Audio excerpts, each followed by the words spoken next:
Video देख सकता है, क्योंकि क्लास 10 के लिए है ही है। चैप्टर लाइट पहले स्टूडेंट्स एक बार ध्यान से सुन लो अच्छे से। चैप्टर इलेक्ट्रिसिटी सीबीएसई ने डायरेक्ट नहीं किया है। सीबीएसई ने इस पैंडेमिक कोरोना वायरस कोविड जाने लो आप लोग, तो कुछ सिलेबस डिलीट किया है, रिड्यूस किया है, डिलीट किया है। उसमें से लाइट ऐसा चीज़ है जहाँ से रिफ्लेक्शन ऑफ लाइट कुछ भी डिडक्ट नहीं किया है। रिफ्रैक्शन ऑफ लाइट, देखिए ये रिफ्लेक्ट ऑफ लाइट अलग पढ़ाएंगे आपको, रिफ्रैक्शन ऑफ लाइट अलग पढ़ाएंगे, इसमें भी कुछ कट नहीं हुआ है। ह्यूमन आई में से कुछ पोर्शन कट किया है। फिलहाल तो आपको हम ये पोर्शन पढ़ाएंगे आज, ठीक है। यहाँ से स्टार्ट करने जा रहे हैं, ये स्टार्टिंग है हमारा। इसमें स्फेरिकल मिरर और प्लेन मिरर, ये सारी चीजें यहीं पे आती हैं। यहाँ पे लेंसेज आते हैं, जहाँ पे लाइट आगे पास होती है वो रिफ्रैक्शन लेंस, ठीक है। सिंपल ग्लास की बात करेंगे, जहाँ पे लाइट लड़ के वापस आती है वो रिफ्लेक्ट वाली बात होगी। मिरर की बात करेंगे वो यहाँ करेंगे। ये डिजीज के बारे में सीबीएसई ने कुछ न कुछ इसमें से कुछ पोर्शन इसमें से डिलीट किया है, कट किया है। आपके सीबीएसई बोर्ड में 2021 यहाँ पे नहीं आएगा, सिर्फ इसी साल की बात है, बाकी फिर से ये ठीक हो जाएगा। तो हम स्टार्ट कर रहे हैं चैप्टर को, हम इसी को आगे ब्रीफ करेंगे, रिफ्लेक्शन को। तो लाइट में फर्स्ट स्टार्ट स्टूडेंट याद कर लीजिए, लाइट, हीट, करंट, सब चीजें क्या होती है? It is the form of energy. सबसे सिंपल याद करो, light is the form of energy. और एक और बात, लाइट होती क्या है? ये होती है इलेक्ट्रोमैग्नेटिक वेव। ये बड़ी खतरनाक वेव होती है। Light is the electromagnetic wave. इनको चलने के लिए, प्रोपेगेट करने के लिए मीडियम नहीं चाहिए होता। आपको हम पहले भी कभी क्लास 9 में वेव्स के बारे में बात करते होंगे आपसे हम, कि वेव्स दो तरह के होते हैं। मैकेनिकल वेव होते हैं, जैसे साउंड पढ़ाया था 9th में। साउंड क्या है? मैकेनिकल वेव है, गरीब वेव है, वो ज्यादा आगे नहीं बढ़ सकता, उसको मीडियम चाहिए, ठीक है। लाइट क्या है? इसको मीडियम कुछ नहीं चाहिए, इलेक्ट्रोमैग्नेटिक। जब वर्ड दुनिया में स्टूडेंट्स 10th जब से सुन लो, अगर इलेक्ट्रोमैग्नेटिक वर्ड आ गया समझ लो बहुत खतरनाक चीज है, बहुत हार्मफुल है, बहुत मतलब बड़ा दूर तक जाने वाला है। ये वेव बहुत दूर ट्रेवल करेगा। तो कहाँ सन और कहाँ हम लोग? तो सोचो पहले, लाइट पहुंचती नहीं पहुंचती है? इलेक्ट्रोमैग्नेटिक, ये वर्ड बहुत हार्मफुल है, ठीक है ना। अच्छा, हम लोग को हार्म भी आप लोग सुना होगा ओजोन लेयर के बारे में, एसएसटी में पढ़ता होगा, ठीक है। तो ओजोन लेयर क्या होता है? अर्थ की चारों ओर ओजोन लेयर है, तो वहां से अल्ट्रावायलेट रेजेस जो होती है, जो हार्मफुल वगैरह एब्जॉर्ब कर ली जाती हैं। जब जाती है लाइट हम लोग को यहाँ तक पहुंचते हैं, फिर भी इससे परेशानी होती है। आप बहुत देर तक सनरेज में बैठ जाओ, आपको प्रॉब्लम होने लगेगी, टिश्यूज आपके डैमेज होने शुरू हो जाएंगे। सोचो कितना हार्मफुल होता है।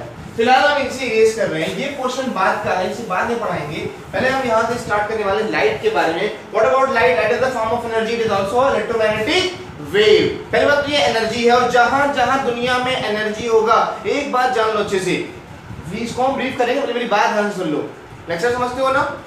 लेक्चर में क्या होता है कि बहुत सी बातें आपको सुनने को मिलती है जो आपको लर्न करनी पड़ती है, या आपको राइट डाउन करना पड़ेगा, ठीक है। तो सुनो भी करो। टेम्परेचर और एनर्जी का बड़ा अच्छा रिश्ता है, टेम्परेचर और एनर्जी का। लाइट क्या है? Form of energy. अच्छा, हम क्या बोल रहे हैं? टेम्परेचर और एनर्जी। जैसे हाई एनर्जी, हाई टेम्परेचर। अगर किसी बॉडी के पास एनर्जी बहुत ज्यादा है, हाई टेम्परेचर, एकदम गर्म होगा। लो एनर्जी तो लो टेम्परेचर। अगर किसी बॉडी के पास एनर्जी बहुत कम है तो टेम्परेचर उसका बहुत कम होगा। नाउ थर्ड इज, आपको समझ में आ रहा होगा, high energy high temperature, low energy low temperature, and no energy तो नो टेम्परेचर।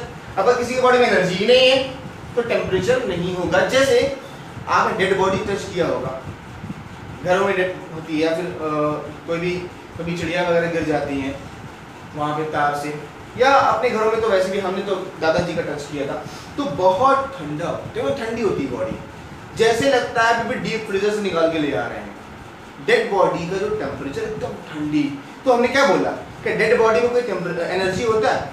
नहीं होता, उसमें एनर्जी नहीं होती, इंसान लेटा हुआ है, तो नो एनर्जी तो नो टेम्परेचर, ठीक है ना। बहरहाल यहाँ से हम आगे बढ़ रहे हैं, हम चलते हैं लाइट से यहाँ, कि लाइट आती कहाँ से है। लाइट के लिए दो मेन चीजें आपकी बुक में स्टार्ट में, एक्चुअली ये बेसिक चीज है, luminous object and non luminous object. Luminous जो वर्ड है ल्यूम करके, देखिए ध्यान रखिएगा, यहाँ से लाइट के बारे में बात हो रही है, एक्चुअली वो एल से स्टार्ट भी हो रहा है। तो वो object, the object they have own light, जिसके पास अपनी लाइट होती है, जैसे सन, बल्ब, स्टार्स, इन सब की अपनी लाइट होती है, इन्हें कहते हैं ल्यूमिनस। लेकिन मून नहीं आएगा, मून की अपनी लाइट नहीं होती। Moon with the help of sun जो है शाइन करता है। तो मून क्या होगा, नॉन ल्यूमिनस ऑब्जेक्ट, जिसकी अपनी रोशनी नहीं होती, जैसे हम लोग की बॉडी। हम आपको दिखाई पड़ रहे हैं, क्यों दिखाई पड़ रहे हैं, क्योंकि ये बाहर से रोशनी आ रही है, जो बल्ब लगा हुआ है, इससे जो लाइट मेरे ऊपर पड़ रही है उससे हम आपको दिखाई पड़ रहे हैं। मेरी अपनी कोई लाइट नहीं है, हमको अगर आप अंधेरे में रख दोगे तो हम गायब हो जाएंगे, लेकिन बल्ब अगर अंधेरे में रख दोगे और उसे ऑन कर दोगे तो उजाला हो जाएगा। तो ये क्या हो गया, ल्यूमिनस, इसका अपनी पास लाइट है इनकी खुद की। और नॉन ल्यूमिनस क्या होता है, they don't have own light. जैसे पेपर हो गया, बोर्ड है, चौक है, कुछ भी ले लो। ये क्लियर हो गया स्टूडेंट्स। बार बार हम एक बात बोलते हैं, साइंस में, फिजिक्स में आपको कॉन्सेप्ट समझना है। सेंटेंस आप एग्जाम में फॉर्म करेंगे, बात समझ में आ रही है, आपको याद नहीं करना, रटोगे तो फिर परेशान हो जाओगे। आप कॉन्सेप्ट समझो कि ऐसे ऑब्जेक्ट्स जिनकी अपनी लाइट नहीं होती उसे कहते हैं नहीं होती नॉन ल्यूमिनस, जिसकी अपनी लाइट होती है उसे कहते हैं ल्यूमिनस। आप एग्जांपल खुद से दे सकते हो, सन, बल्ब, स्टार के अलावा बहुत सी चीजें होती हैं, टेबल लैंप मान सकते हैं हम, ठीक है ना। चलिए नेक्स्ट हम अब आते हैं लाइट के डुअल नेचर के ऊपर। लाइट जो है दो तरह का नेचर रिप्रेजेंट करता है। लाइट फर्स्ट हम क्या बोले, इलेक्ट्रोमैग्नेटिक वेव। तो वेव तो ये पक्का रिप्रेजेंट करने वाला है। दो तरह का नेचर जो लोग रिप्रेजेंट करें उसे कहते हैं डुअल नेचर। ये आपकी बुक में भी है और आपके लेवल पे भी है। एक्चुअली लाइट आप क्लास 12 में फिर पढ़ोगे ऑप्टिक्स के लिए से। तो ये तो अब आपकी शुरुआत हो चुकी है, बट अब आपको कितनी क्वांटिटी में पढ़ना है, ठीक है ना, वो ध्यान देना पड़ेगा। लेकिन ये बेसिक चीजें से जान लीजिए आप। एक होता है क्या, पार्टिकल नेचर। पार्टिकल नेचर, ठीक है स्टूडेंट्स। लाइट जो है ना पार्टिकल नेचर बिहेव करता है। जैसे स्ट्रेट लाइन चलना, इसे कहते हैं लीनियर, मतलब शैडो का बनना। अगर आपने ऐसे किया परछाई बन रहा है, या वहां पे चिराग है या पे मोमबत्ती है या कोई भी ऐसी चीज है, अगर आप बीच में खड़े हो गए, पीछे आपकी जो है पूरी जो है परछाई बन रही है, इसका मतलब ये हुआ कि लाइट यहां से स्ट्रेट चल रही है, ऐसे घूम के नहीं गई। अगर वो घूम के जाएगी तो इसका शैडो नहीं बनेगा। मेरी बात समझ में आ रही है ना। ऐसे अगर पंजा ऐसे कर लो तो आपका पूरा 5 फिंगर्स पूरे दीवार पे बनती है। मतलब ये वो लाइट ऐसे चली, रास्ता नहीं, रुक गई, तो यहाँ ब्लैक आ गया, पीछे बगल से निकल गई, यहाँ से वहां रोशनी हो गई, फिर रुक गई, फिर ब्लैक आ गया, फिर बगल से गई, फिर रोशनी हो गई, तो 5 उंगलियों का पूरा ब्लैक दिखाई पड़ता है। इसे कहते हैं लाइट का लीनियर पार्टिकल नेचर, की लाइट जो है पार्टिकल की तरफ स्ट्रेट चल रही है, मतलब चाहे से घूम के निकल जाए, ठीक है। ये एक लाइट का सिंगल नेचर। बट कहीं लाइट जो है वो डुअल नेचर शो करती है। मतलब एक नेचर ये हुआ, दूसरा नेचर क्या है, वेव। बल्कि लाइट क्या है, लाइट मोस्टली पार्टिकल ही होती है, बट वेव कैसे बनती है देखिए। एक तो आप ये मान लीजिए जो लाइट इतनी दूर से यहाँ तक पहुंच रही है वो वेव की वजह से पहुंच रही है, पार्टिकल से नहीं पहुंच पाएगी, रास्ते में कहीं ना कहीं रुक जाएगी। सेकेंड, आप वेव समझिए, वेव के बारे में आपको हम समझा रहे हैं। मान लीजिए ये एक सोर्स है, एक बल्ब है, यहाँ पे एक दीवार है, लेकिन पतली सी यहाँ पे एक स्लिट है। स्लिट को कहते हैं झिर्री, छोटी सी हो, जैसे रोशनदान के पास कहीं से भी बारीक सा एक छोटा सा छेद हो, झिर्री कहते हैं उसको, स्लिट कहते हैं, ठीक है ना।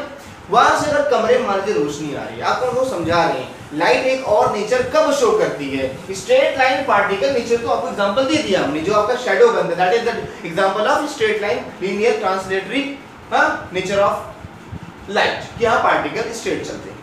सेकेंड है हमारा वेव नेचर। वेव नेचर में क्या होता है कि अगर आपके कमरे एक बहुत पतली सी स्लिट है, पूरे कमरे में अंधेरा है, बाहर लाइट है, तो आप ध्यान से देखेंगे जब उस झिर्री से, स्लिट से जो अंदर रोशनी जाती है ना, वो बजाय स्ट्रेट जाने के इससे टकरा के वेव बन जाता है। इसे टकरा के ऐसे ऐसे ऐसे ऐसे ऐसे ऐसे ऐसे ऐसे पूरे कमरे में हल्की हल्की रोशनी हो जाती है। इसे कहते हैं लाइट का वेव नेचर बनना, वेव फॉर्म में बन गई लाइट। देखिए बात ध्यान समझिएगा, अगर उस स्लिट से एकदम स्ट्रेट एक बारीक सी लाइट ऐसे आती रहती तो हम उसको मानते पूरे कमरे में अंधेरा रहता है, जैसे लेजर लाइट होता है, लेजर लाइट जानते होंगे, एकदम पतली सी लाइट अगर ऐसे आती रहती तो हम मानते कि लाइट हमारा पार्टिकल नेचर पे एकदम स्ट्रेट चल रही है। ऐसा नहीं होता, उस थोड़े से स्लिट से प्रैक्टिकल कीजिएगा, उस स्लिट से रोशनी स्ट्रेट नहीं आती, उस स्लिट से इस तरह से रोशनी आती कि फैल जाती है, थोड़ी फैली हुई नजर आती है, उसे कहते हैं वेव नेचर होना। इसी को कहते हैं डिफ्रैक्शन। आप इसे पढ़ोगे क्लास 12 में पढ़ोगे, अभी इसको छोड़ दीजिए, बट स्टार्टिंग आपको समझा दिए, light dual nature, first particle, second wave nature, इन दोनों को कहते हैं ड्यूअल नेचर ऑफ लाइट। ठीक है, नेक्स्ट वीडियो में देखिएगा, आपको हम पढ़ाएंगे रिफ्लेक्शन ऑफ लाइट, इंपॉर्टेंट है, ये आता है बोर्ड में। Okay students.